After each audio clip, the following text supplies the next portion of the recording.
Hey everyone, so the last few weekends I've been working a lot on rendering and storage stuff. The first important thing is that I made that wild new file type and a converter from obj and vox files. This makes me able to just import any kind of model. It's very useful also to save things, and it means that now I can just go on internet and grab many different models and import them into my engine. So you can see everything is editable, etc. once you import it, and yeah, it works pretty well. You can even go a bit crazy and modify things with a big brush. It's very fun actually. Well, and we also have big rendering improvements. As you can see, maybe you noticed it, we have a LOD system and many optimization for ray tracing. I have more than 200 FPS with that many amount of models on my screen. On a M1, I tested it and I have approximately 70 FPS.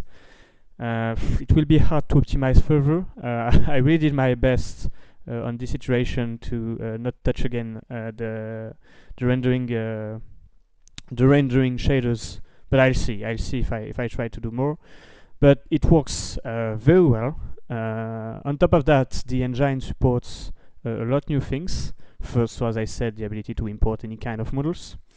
You can also rotate them, and you can modify them while they are rotated. This will be very useful for the physics engine because I plan that in the engine you can just remove a pile of dirt and just rotate it or do whatever you want with it. You can also, yeah, so this is, I don't really know what to do with this, but basically I had the opportunity to add the possibility to have different voxel sizes. So this means that we have specific voxel sizes for the world here, but we can have a different one for each model because actually the world is just made of different models.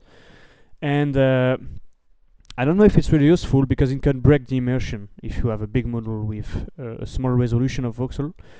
But I could add it, and I thought that why not, because it can create some nice animations like this one, or I don't know, like a monster getting big, smaller. Well, we'll see how it goes.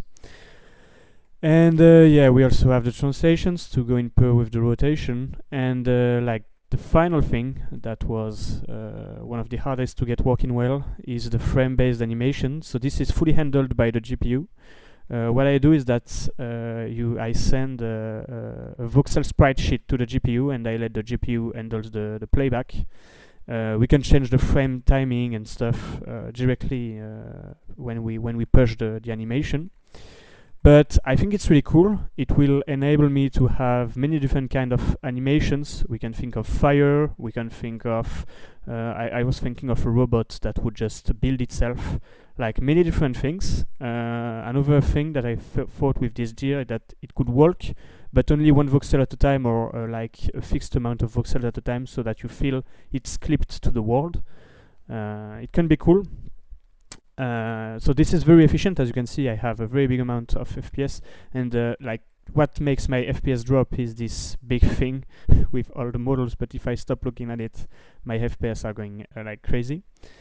And yeah, I think that's basically all I have for now. It works smoothly on all my devices, especially on M1. It was the hardest thing to do. Like making it work on M1 was really hard, but we got there, and the performance are really good. We can see the LOD on the deer here. Yeah, when you get far, it's a bit weird, but that's okay. Yeah, so see you next time. And yeah, the next step is the chunk system. Infinite world, because the world is finite for now. It's just a big thing, a big cube. So to have an infinite world with maybe something that will roll over itself to avoid the floating errors. And yeah, also I will add world saving, so a chunk system, infinite world, and world saving, and just update the network so that everything works with this infinite world. And with this, I think we will be able to start playing with people, so it will be fun. The light is not good. We can say it, but I don't plan to work on this for now because, well, to me it's a problem that is not really hard to solve. It's just that I have to spend time finding a nice algorithm, etc. It's not really discovery. It's just finding the right algorithm and doing the implementation. So I prefer to focus on things that I'm not sure they will work first. To me, the last thing that I'm a bit concerned about is the physics, how I will be able to make it work. I was thinking of physics engine running on the GPU, but I'll see. I'm not sure about it. So let's see, and yeah, see you next time. Bye.